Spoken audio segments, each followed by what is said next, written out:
네, 안녕하세요, 여러분. 참새입니다. 오늘은 제로 투 원이라는 책으로 피터 틸이라는 작가가 썼죠. 예, 그 책으로 오늘 방송을 한번 해보고자 합니다. 어, 피터 틸이라는 사람은 미국 기업인이고 벤처 투자자로 알려져 있고, 원래는 독일에서 태어났는데 미국으로 건너온 독일계 미국인이고, 현재 필란티르 테크놀로지를 비롯한 여러 회사들의 공동 창업자. 우리한테는 페이팔이라는 인터넷 전자결제 하는 어떤 거죠. 그런 거죠. 예. 이베이하고 비슷한 건데, 그거를 만든 창업자고, 앨런 머스크하고 같이 창업을 해서 더 유명하죠. 벤처 캐피탈계에서 페이팔 출신을 일컫는 페이팔 마피아 한 명으로 알려져 있고, 페이스북 초창기에 투자한 것으로도 유명한 사람입니다. 이 사람은 좀 많이 처음에 벤처를 하려고 하는 젊은 청년들 있잖아요. 그런 사람들한테 좀 투자를 많이 한다고 알려져 있고, 이 책도 그런 어떤 훌륭한 기업에 대한 내용이고, 어떤 사회에 전하는 메시지, 자기가 사업가로서 이 사회에 어떤 전하는 메시지가 있는 책입니다. 이제 그럼 바로 이제 책 내용으로 한번 들어가 보겠습니다.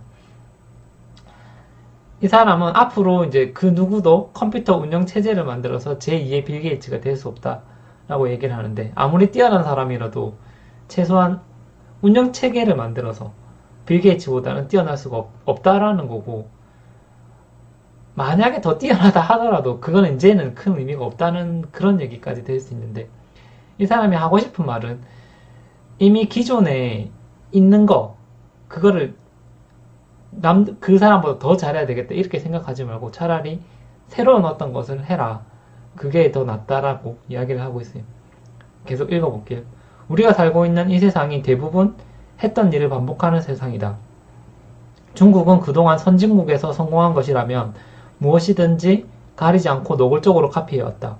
그래도 여전히 카피는 카피일 뿐이다. 기술의 변화 없이 앞으로 20년간 중국이 에너지 생산량을 2배로 늘린다면 대기 오염 역시 2배가 될 것이다. 이렇게 우리는 이미 남들이 해놓은 것을 다 따라한다는 거고, 중국처럼 말이죠. 그렇게 중국처럼 우리가 따라하기만 한다면은 환경오염만 있고 더 이상의 발전은 없을 거라고 이야기하고 있어요. 작가는 이미 우리가 환경오염이나 여러가지 면에서 엔트로피가 이미 한계에 다다랐고, 이런 여러가지 위기를 극복하기 위해서는 새로운 방식, 기본적인 원칙에 충실한 새로운 방식으로 사업을 해야 된다. 이렇게 이야기하는 것 같고, 작가는 기본적인 원칙에 충실해야 된다고 하는데, 그거에 대한 내용을 읽어볼게요. 내가 발견한 가장 강력한 패턴은 성공하는 사람들은 예기치 못한 곳에서 가치를 찾아낸다는 사실이었다. 그들이 그렇게 할 수 있었던 것은 어떤 공식을 따라해서가 아니라 사업을 생각할 때 가장 기본적인 원칙에 충실했기 때문이다. 대학생들은 몇몇 전공 분야에서 고도의 전문직 기술을 습득하기도 하지만 정작 그 능력으로 무엇을 할 수 있을지에 관해서는 아무것도 배우지 못한다. 이렇게 대학생들도 생각 없이 기술을 배운다라는 거고, 자기가 어떤 전공을 하든지 이걸 내가 왜 이거를 해야 되지? 과연 이 학문의 정체성은 무엇이지? 이런 것들에 대해서 생각하지 않고 그저 남들이 하니까 자기도 따라한다. 이거 하니까 좋은데 취직하더라. 이런 단순한 정보만 듣고 그것을 그대로 따라한다라는 거에 대해서 이건 뭔가 좀 잘못되었다. 이렇게 이야기를 하고 있어요. 그 다음에 계속 읽어볼게요. 미래를 향해 도전하라. 면접 때 좋은 대답은 다음과 같은 형식을 취해야 한다. 대부분 사람은 X라고 믿지만 진실은 정반대예요. 이렇게 피터 틸은 이런 사람을 좋아한다는 건데, 대부분의 사람들이 하는 방식으로 생각하지 않고 독창적으로 한다라는 걸 좋아하는데, 저는 독창적인 게 과연 뭘까라고 생각을 했는데, 왜냐하면 창의라는 개념이 되게 어렵잖아요. 누구나 이제 창의적이 되라고 얘기는 하지만 과연 이게 창의적인 건 무엇일까? 좀 고민할 수 있는데요. 저는 어떻게 생각했냐면, 예전에 수학 시간 때 보면 항상 공식이 있죠. 공식에 따라서 문제를 푸는 애들이 아니라 공식을 이미 알고 있지만 그냥 공식 없이 한번 풀어보자 이런 애들 있잖아요. 그냥 물론 그 계산 과정은 공식하고 똑같은데 외워서 푸는 게 아니라 그냥 생각을 해서 원리를 이해해서 좀 풀어보자 이런 사람들 있잖아요. 그게 아마 기본 원칙에 충실한 것 같고 그렇게 해야지 좀 새롭고 창의적인 게 나올 것 같아요. 예를 들면은 어떤 삼각함수 같은 건데 사인, 코사인, 탄젠트 아시죠? 그런 삼각함수가 사실은 그 피타고라스 정리에서 나온 부분이 있거든요. 그러니까 오로지 그런 공식만 따라갈 게 아니라 피타고라스 정리 자체를 한번 다시 생각해 봄으로써 좀 더 창의적인 걸 얻을 수 있지 않을까 뭐 이런 생각을 해봤어요. 이 세상에는 기본적인 원칙에 충실했던 사람들이 많은 것 같아요. 예를 들면은 프로이트 같은 사람들은 우리가 항상 하고 있는 생각 자체를 의심했고 그 다음에 마르크스는 살고 있는 자본주의 자체가 뭔가 좀 잘못되었다 라고 생각을 했고 뉴턴은 떨어지는 사과에도 이게 뭔가 좀 이상한데 의심을 품었잖아요. 이렇게 항상 당연하다고 생각하는 거에 대해서 좀 의심을 가질 수 있어야 좀 창의적인 사람이 될 수 있다라고 이야기를 하는데 사실은 좀 힘든 것 같아요. 예. 작가는 이 세상이 더 이상 획기적으로 변할 수는 없을 거라고 이야기하는 것 같아요. 어떤 부분이냐면 읽어볼게요. 우리 부모 세대와 할아버지 세대 1960년대 말을 제외한 모든 세대는 이 같은 진보가 계속해서 이어질 거라고 생각했다. 주 4일 근무제가 되기를 손꼽아 기다렸고 에너지 가격이 너무 낮아서 단위 가격을 매기기도 힘들게 되기를 바랐으며 달에서 여름 휴가를 맞이할 줄 알았다. 그러나 그런 일은 일어나지 않았다. 20세기 중반 이후 극적인 개선을 이룬 분야는 컴퓨터와 통신밖에 없다. 그러니까 우리 사는 삶이 어떤 기술적인 면에서 크게 변하지 않고 있고 더 이상의 어떤 획기적인 개발이 이루어지지 않고 있다. 이렇게 이야기를 하는데 이 책에서는 어떤 테러리스트가 나와요. 그 사람은 기존의 우리의 어떤 관공서나 기술센터 같은 그런 건물들을 다 부숴야 된다라고 이야기하고 있거든요. 그래서 테러를 했는데 사람들은 그냥 그 사람이 얘가 미쳤다라고 생각했는데 피터 틸이 얘기를 들어보기에는 좀 일리가 있다라고 생각하는 거예요. 왜냐하면 그 사람은 지금 우리가 이미 어느 정도까지 개발이 된 상태이기 때문에 더 이상 할 게 없다라는 거죠. 그래서 뭐 과학자나 여러 가지 이런 사람들이 더 이상 뭐 할 게 없기 때문에 삶의 의미를 찾을 수가 없고 그래서 전 세계도 이제 앞으로 더 발전하고 어떻게든 경제가 돌아가고 살아가기 위해서는 뭔가 계속 새롭게 해야 할 도전 목표 같은 것들이 있어야 되는데 잠시만. 예, 아까 낮에 녹음하다가 지금 다시 하는데요. 아까 낮에 전화가 와서 경남 거제에 있는 어떤 한 신문사에서 전화가 왔어요.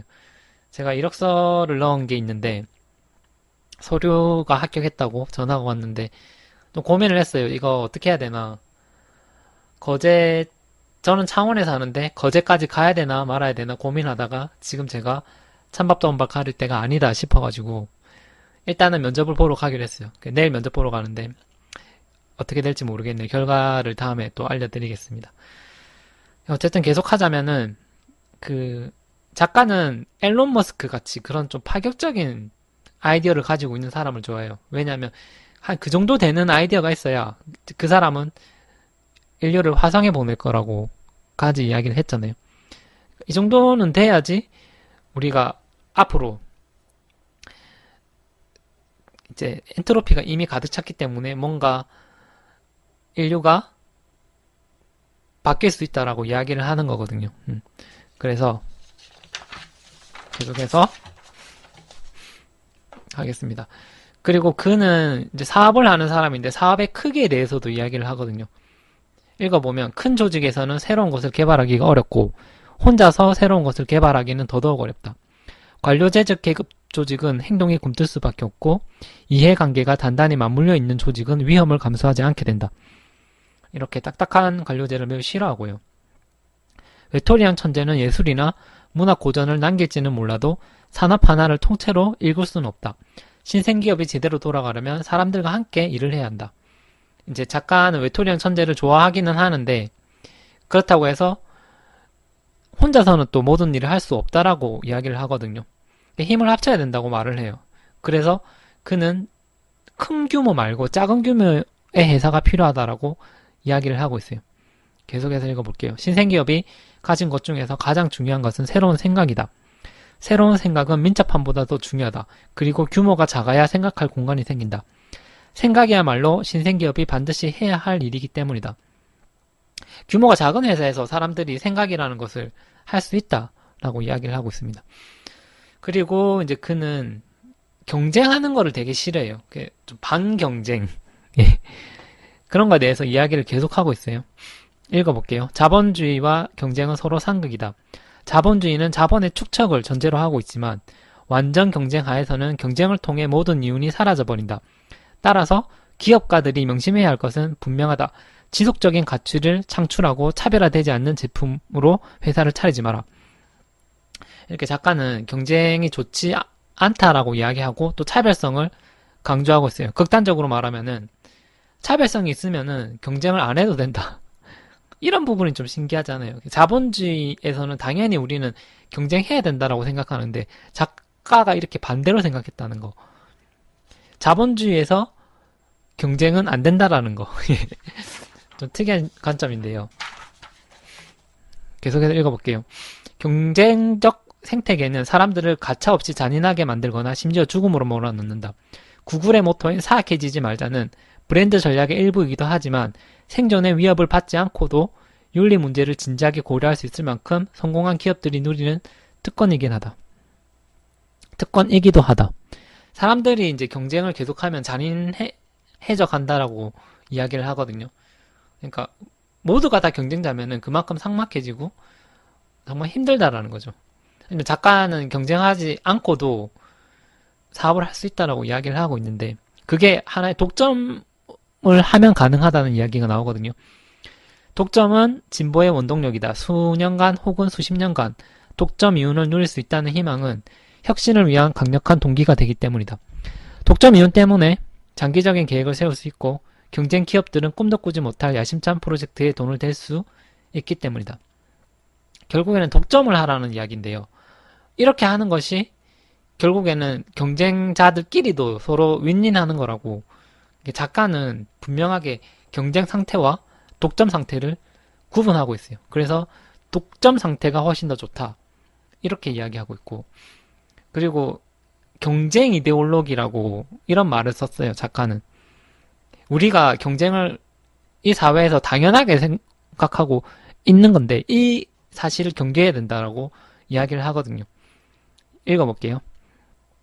고등학교 때 높은 목표를 세웠던 학생들은 대학과 대학원에 가면 경영 컨설팅이나 투자은행 같은 아주 뻔한 커리어를 놓고 똑같이 똑똑한 또래들과 치열한 라이벌 경쟁을 펼쳐야 한다.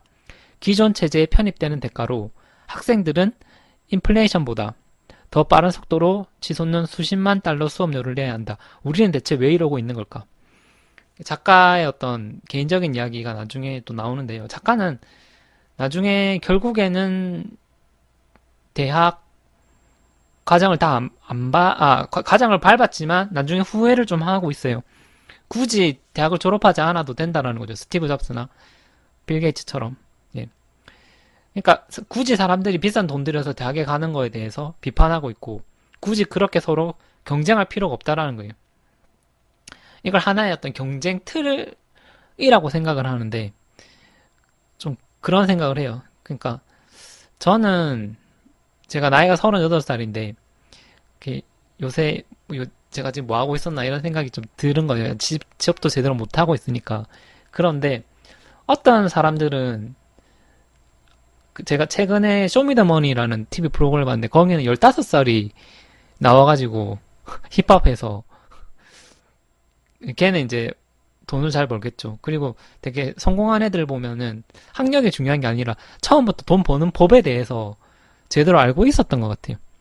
그래서 한편으로 이런 생각, 우리가 이렇게 돈을 벌기 위해서 굳이 막 대학을 다니고 여러 가지를 배우고 서로 막 경쟁하고 입시 경쟁을 하지만 사실 이게 다 무슨 소용이 있나 이런 생각이 드는 거예요. 세상은 잘 보면은 또 돈을 벌 수 있는 루트도 되게 많고 다양한데 굳이 이렇게 작가가 볼 때는 좁은 길에서 좁은 경쟁 프레임 속에서 우리가 어떤 가치를 추구하려고 한다는 게 잘못됐다는 거예요.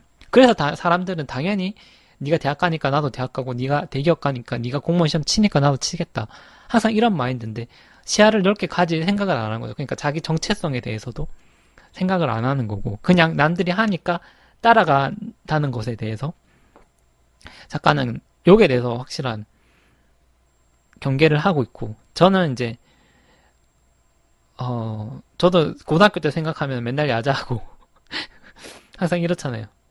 그러니까 사실은 그 작가도 보통 사람들하고 비슷한 삶을 살았던 것 같아요. 읽어볼게요. 나는 스탠퍼드 대학교 2학년이 되었을 2학년이 되어 있을 거라고 아주 정확히 예언했다. 나는 아주 뻔하게 모범적인 학부 생활을 마치고 스탠퍼드 로스쿨에 등록했고 로스쿨에서는 스탠퍼드에서 주는 성공의 배지를 달기 위해 더욱더 치열하게 경쟁했다. 1년간 연방 항소법원에 일한 나는 케네디 대법관 및 스켈리아 대법관의 보좌관직에 지원했고 면접을 보러 오라는 연락을 받았다. 그 당시 나는 보좌관이 되면 평생이 보장된다고 생각했다. 그러나 나는 보좌관이 되지 못했다. 이제 작가가 시험에 떨어진 거죠. 작가가 생각했을 때 보좌관은 안정적인 직업이었고 그 일만 하면 앞으로 다 잘 될 줄 알았는데 어쨌든 작가는 떨어졌어요. 경쟁에서 밀려난 거죠. 근데 시간이 되게 우연히 시간이 지나서 친구를 만나서 그 얘기를 했어요. 지금은 이제 사업을 해서 성공한 뒤에 하는 대화죠.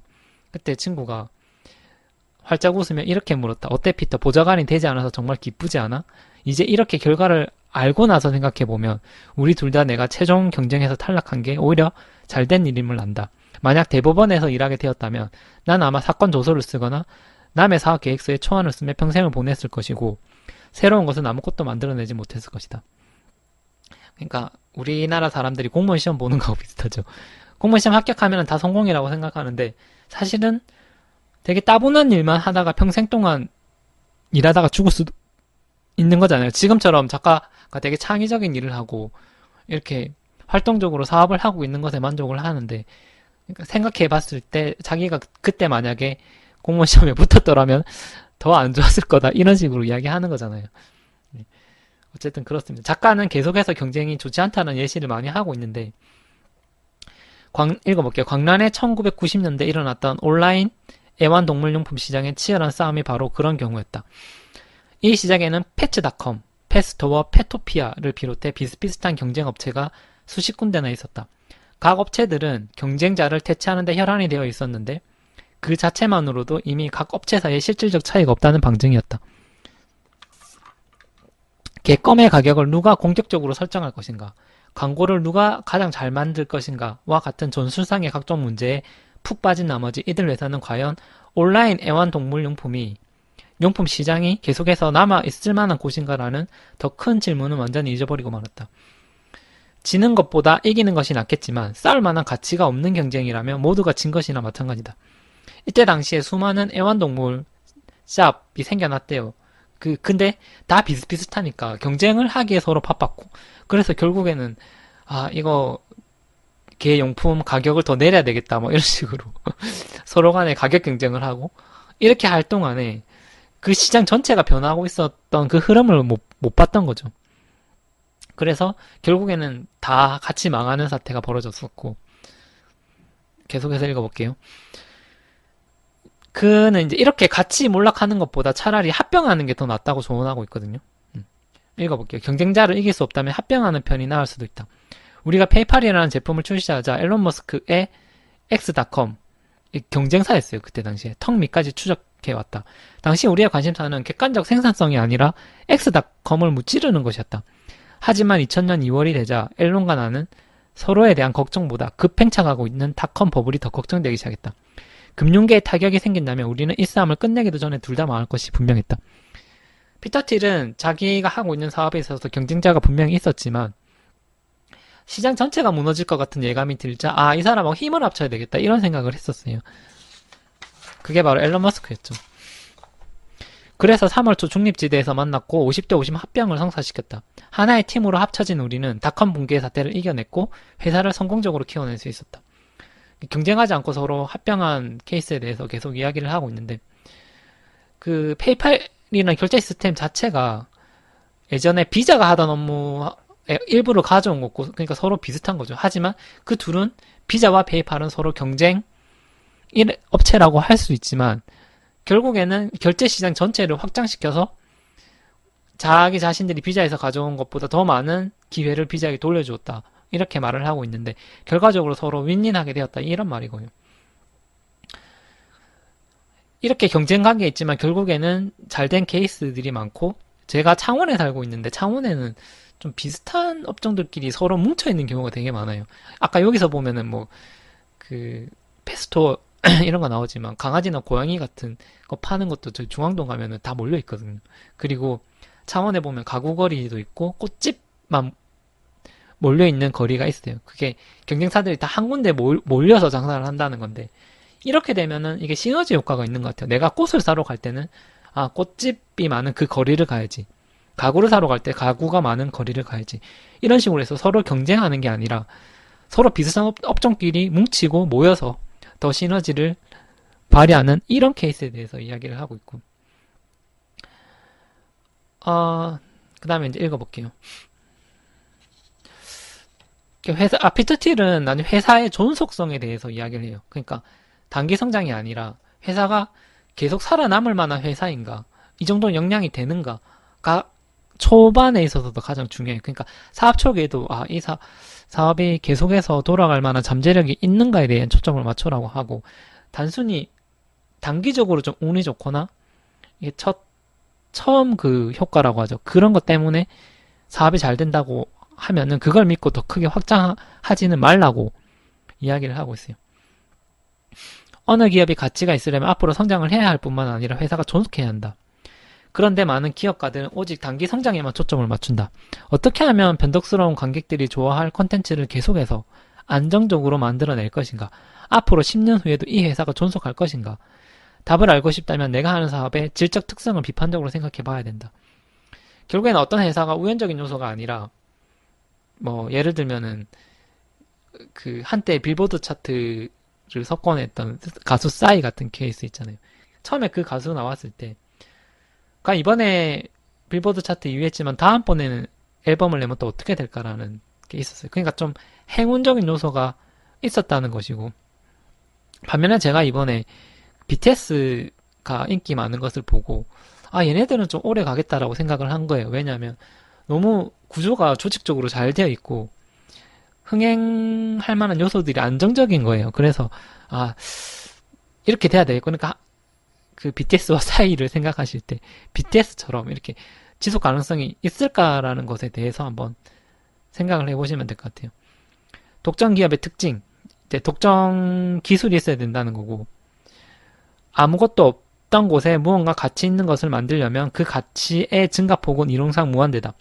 예를 들어 잠을 자지 않아도 되는 안전한 약을 개발하거나 대머리 치료제를 개발한다면 독점 기업이 되는 것은 시군죽먹기일 것이다.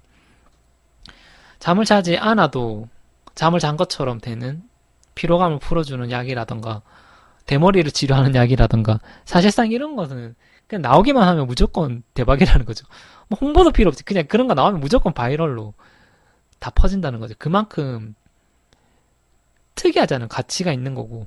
이건 누가 봐도 독점 기술이잖아요. 이런 걸 만들어내야 된다는 건데. 그렇죠.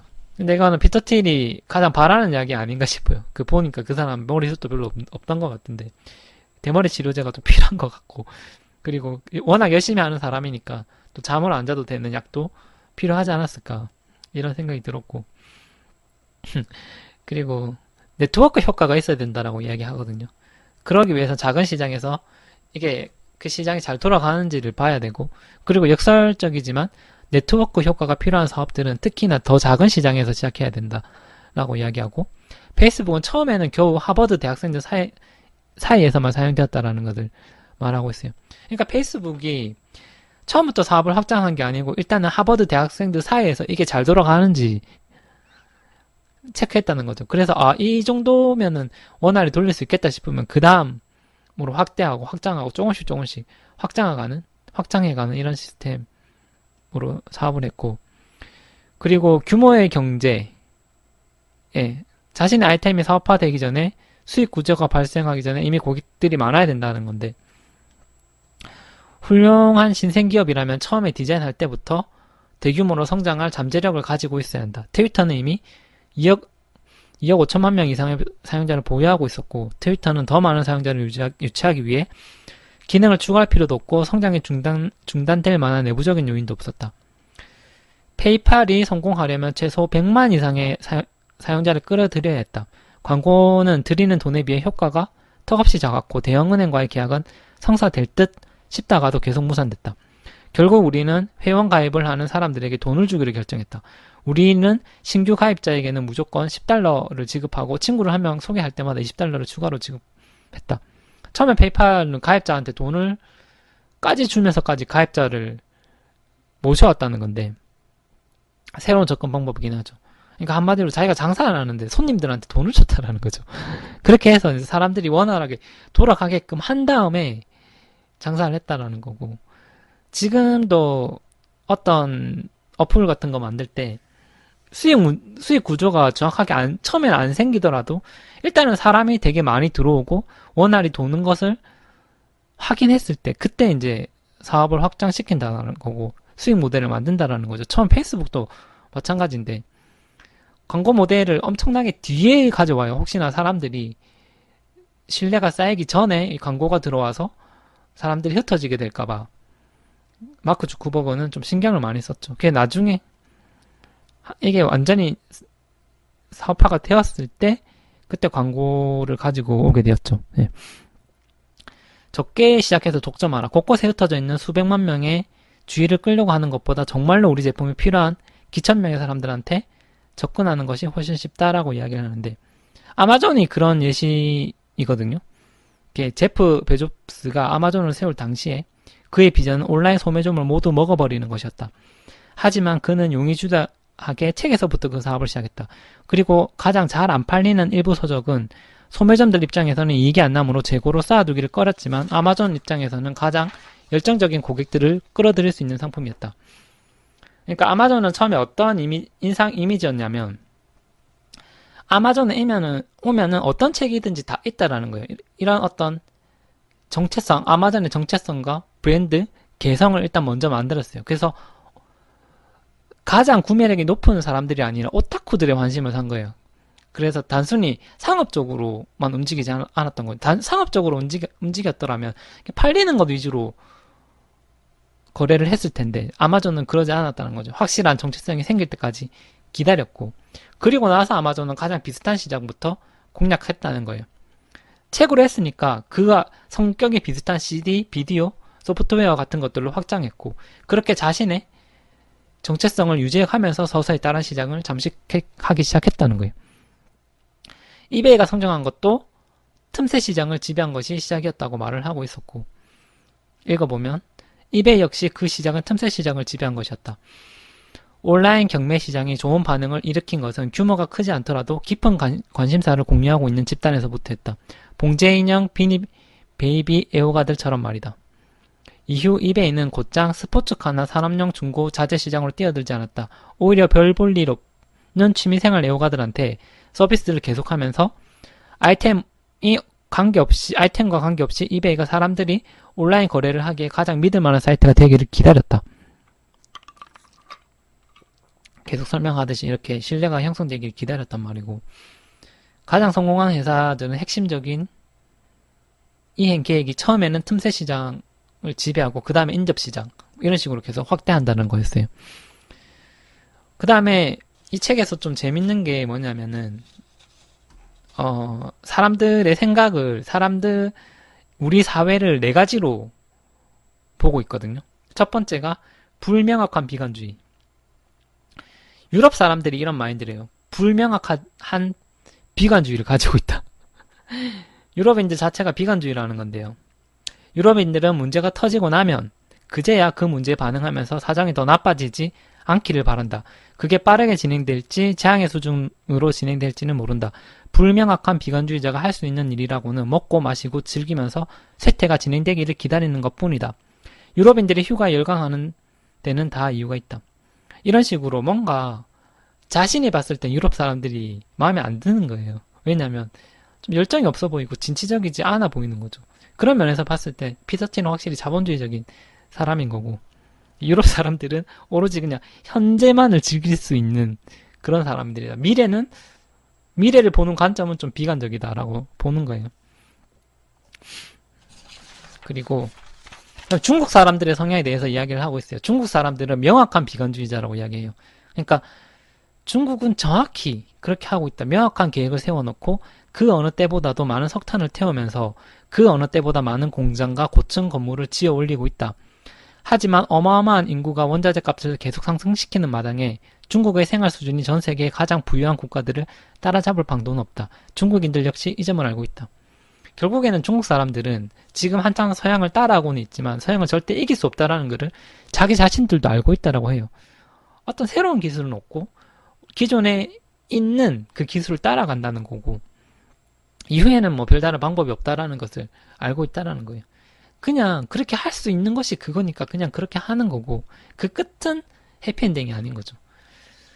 중국인들의 이런 명확한 비관주의에 대해서도 이야기하고 있었고, 그 다음에 명확한 낙관주의가 이제 950년대에서 60년도 미국, 계속해서 성장만 하고 있었던 미국을 말하는 거예요. 그때는 미국이 다 호황이었고, 기술이 날로 발전하고, 경제도 날로 발전하고, 이 시기는 그냥 모든 것이 다 좋았죠.